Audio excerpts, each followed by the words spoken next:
Vai Corinthians, família! Aqui é Corinthians, certo? É nóis! Salve família, aqui quem fala é o Thiago e esse é o canal aí do Torcedor do Timão. Família, no vídeo de hoje a gente vai falar um pouquinho sobre o nosso Coringão, mas antes queria pedir pra vocês se inscreverem no canal, curtirem nossos vídeos, compartilharem com todo mundo que vocês puderem. Sou novo na plataforma, preciso da ajuda de vocês. Então, mano, vamos que vamos aí, certo, mano? Tô gravando esse vídeo aqui, mano, ainda não saiu os resultados aí da final aí da Sul-Americana. Então, não sei ainda quem é o adversário do Corinthians. A gente vai ver o fim da tabela aqui, a gente pode ter aí. Mas esse vídeo, mano, é pra falar um pouquinho aí sobre o jogo e sobre essa quinta-feira do Corinthians, tá ligado, mano? Uma série de piadas que eu vou colocar assim, né?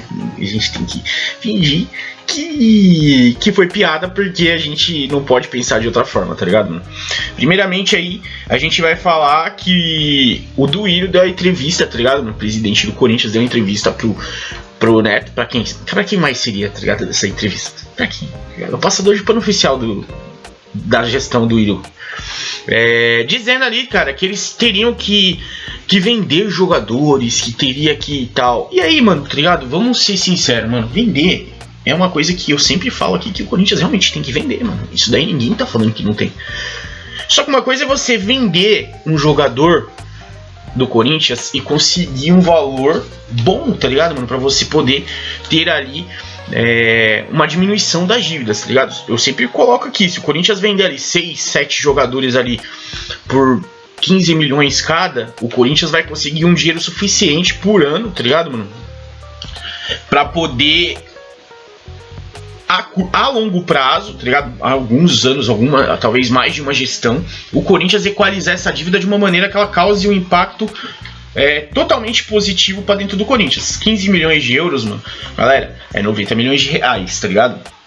Então a gente tem que começar a entender que o Corinthians, hoje ele negocia mal, e é esse o ponto.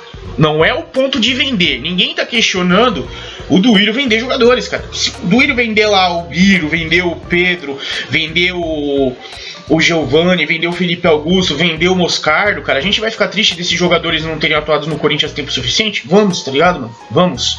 Só que a gente sabe que o clube precisa vender. O problema é que o Corinthians vende esses jogadores por valores assim pequenos, mano. Eu vou pegar um exemplo aqui, claro, tá ligado? Eu faço essa conta sempre. O Duqueiroz tinha uma proposta de 8 milhões. 50% do Mantuan, cara, tava estipulado ali em 5%. Em 5 milhões, perdão. Aí você tem o Robert Renan, que era mais 8 milhões. Somando, cara, esses valores dá 21 milhões de euros, cara. A gente gastou isso em 50% do Yuri Alberto, mano. Então, cara, ele, na real, ele diminuiu, mano. Um valeu 4, outro valeu 3, outro valeu 2.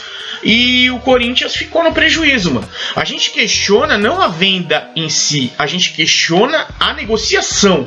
Então, os caras, eles se escondem, tá ligado? E mudam o que a gente tá cobrando pra parecerem que eles estão fazendo um trabalho correto. Eles não estão fazendo um trabalho correto. A negociação sempre prejudica o Corinthians, tá ligado, cara? Então, é esse o ponto que a gente tá querendo que tenha clareza. Como essas negociações estão sendo feitas? Queremos que o Corinthians se imponha e negocie. São os caras que estão atrás dos jogadores do Corinthians, não o Corinthians atrás dos caras pra vender, mano. Os caras queriam o Pedro. Então o Corinthians tinha como obrigação falar, mano, tá ligado? Eu vou querer aqui 15 milhões de euros por 50%. Tá ligado? É pouco na minha opinião, mas ele poderia ter feito isso. Seria uma coisa melhor. Não, muito pelo contrário. Foram 9 milhões de reais apenas. E aí, eles não querem receber críticas por negociações ruins. Esse é o primeiro ponto, tá ligado? O segundo ponto, cara, se o Corinthians tá numa situação ruim, o Duílio é responsável tanto quanto quem foi presidente lá, porque ele foi diretor de futebol de todos os caras.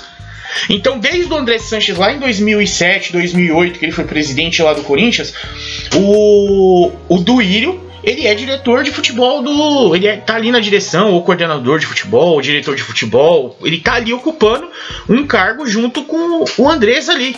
Então a gente tem, cara, essa questão do Corinthians em que ele faz parte de todas essas gestões anteriores, tá ligado? Ele teve um período ali que ele se afastou e tal, teve um problema ali com o Sheik e tal, umas situações ali que teve ali numa das gestões ali antigas, eu não vou saber qual o tempo, aí ele se afastou e depois ele retornou com o André Sanches, cara. Então, ele é responsável, entendeu? Não diretamente, mas ele tava no meio da gestão, cara. Ele não era o cara que assina, mas ele é o cara que tava ali, ele fazia parte da gestão, ele tava ali dando conselho pro cara. Então, ele é tão responsável quanto quem assinou. A gente tem que parar de dar essa desculpa pra esses caras, mano, tá ligado? De que ele tá ali fazendo uma gestão e tal. Quem escuta ele falar, cara, acha que ele tá fazendo uma boa gestão e não está. Se ele baixou a dívida em 250 milhões, como ele falou, não baixou, tá ligado, mano? Se ele pagou 250 milhões em dívidas de caras anteriores, então tem duas coisas que a gente precisa raciocinar. Ou a dívida era maior do que o divulgado, ou ele fez mais 250 milhões em dívidas, porque a dívida baixou 1 milhão, cara.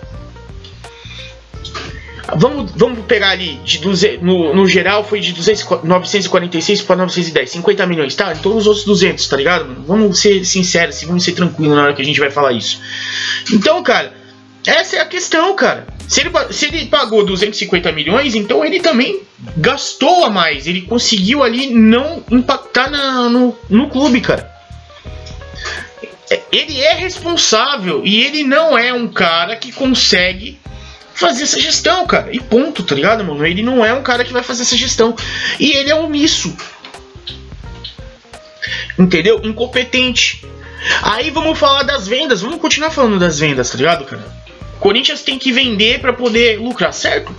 Concordo. Acho bom. O que acontece? Corinthians vai vender para poder lucrar? Não. O Corinthians, ele cedeu jogadores da base de graça no começo do ano, para quem não se lembra, ali o Riquelme, o Alemão, que poderiam ser ativos do clube, sonhando em uma futura venda. Primeiro ponto, se o Corinthians precisa de dinheiro, por que não pegou pelo menos 1 milhão de euros que seja, cara? Eu acharia pouco, mas seria um dinheiro. Mas não, eles cederam de graça jogadores da base. Segundo ponto, se ele acha que o cara tem tanto potencial para poder lucrar numa venda futura, por que ele não colocou o cara nesse começo de ano, entendeu? Os caras no começo de ano, para que eles se valorizassem, para que o clube vendesse, mesmo que por um valor mínimo, e aí sim ficar com um percentual para poder negociar. Então, cara, eles fazem um erro atrás do outro, cara. Não é de hoje que eles têm feito isso, eles têm cedido jogadores de graça o tempo inteiro. Quando eles cedem jogadores que são como o Michel Macedo ou qualquer outro jogador assim ruim, tá ligado? Que veio no Corinthians e não fez nada ali pra poder merecer, beleza. Mas quando eles cedem jogadores da base do Corinthians de graça, como eles cederam em vários momentos, o Corinthians, isso prejudica o Corinthians. Por que prejudica o Corinthians? Porque os jogadores do Corinthians passam a ser desvalorizados. O Pedro, ele poderia ser muito mais valorizado do que ele foi. Só que por que ele não é? Porque ele sabe, tá ligado? Os caras sabem que vão oferecer pouco e a diretoria do Corinthians não vai negociar, vai aceitar, certo? Em relação aí a ser um valor parcelado, galera, mano, eu já cansei de falar aqui pra vocês no canal e é por isso que eu cobro contratações do Corinthians, porque os valores nunca são à vista, são sempre parcelados. Raras ocasiões, algumas ocasiões ali, não todas, mas algumas ocasiões são à vista, valor à vista, tá ligado? O clube não aceita parcelar.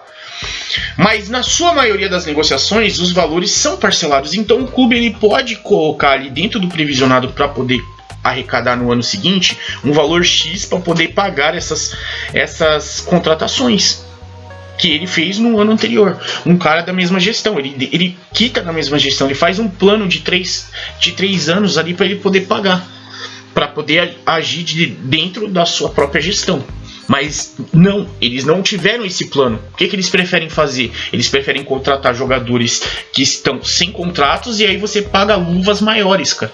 Você, em vez de pagar ali, vamos supor, uma luva de 300 mil, você vai pagar uma luva de 4, 5 milhões. Diluir no contrato, vai parcelar, mas esse valor acaba impactando. Então não adianta os caras falarem que esse negócio que eles estão fazendo é uma oportunidade de mercado, porque não é. Nem todas essas... O Rojas foi uma oportunidade de mercado, mas eles tiveram que pagar um valor alto também. Então, você tem um jogador desse jeito. Agora, você tem alguns jogadores ali no Corinthians, cara, que, por exemplo, o Romero não foi uma oportunidade de mercado. Porque o Romero, a gente sabe que ele tinha uma condição de render dentro de campo ali limitado. O Rojas, ele pode jogar uma boa temporada no Corinthians e ainda ser negociado. Pode ser não para a Europa, mas ele pode ir para a Arábia, por exemplo, tá ligado? Para a Ásia. O Romero não. O Romero não tem essa condição. Primeiro que a condição técnica dele é muito limitada, mano. Ele sempre foi um cara limitado, com uma condição física exemplar. E hoje ele não tem mais essa condição física exemplar que ele tinha antes. Então a gente tem que fazer essa análise. Então não foi uma boa oportunidade de mercado. Eu não gosto de ficar dando nome, mas eu tô dando os nomes aqui, cara, porque a galera tem que entender, mano, que tudo que foi dito, tá ligado? Nessa entrevista coletiva, são coisas que acabam prejudicando o nosso Corinthians, que prejudicam nós, torcedores, que prejudicam tudo, mano. Porque fazem o torcedor acreditar que o trabalho deles está sendo bem feito e não está. E vou dizer mais uma coisa, galera. O protesto, mano, incomodou os caras, mas eu não acho que deveria ter sido feito protesto nessa quarta-feira, e sim no domingo de manhã. Por quê? No domingo de manhã a gente vai ter os jogadores mais velhos. E eles sempre vêm com esse papo de que a torcida não pode jogar contra. Então, a torcida não vai no estádio. Não vamos no estádio, não é? O problema é a torcida? Não vamos no estádio, vocês vão jogar com portões fechados. Obrigação de ganhar. E a obrigação deles é de ganhar. E até hoje, tá ligado? Não consegui encontrar o que foi feito de atividade com esses jogadores titulares na quarta-feira. Não foi falado pra gente. Ninguém tem essa informação. Não foi passado pra ninguém. Ninguém tem essa informação. Ninguém sabe o que aconteceu na quarta-feira com esses jogadores titulares. Se alguém souber, cara, deixa aí nos comentários pra gente poder fazer essa resenha, trocar essa ideia aí. Mas, mano, é isso, cara. Família, esse foi nosso vídeo de hoje. Espero que vocês tenham gostado. Quem gostou, se inscreva no canal, curta nossos vídeos, compartilhe com todo mundo que vocês puderem. Sou novo na plataforma, preciso da ajuda de vocês. Então, mano, dá essa força pra gente, ajuda a gente aí, certo? Sem mais demora, obrigado por tudo. Fique com Deus e vai, Corinthians. Vai, Corinthians, família! Aqui é Corinthians, certo? É nóis!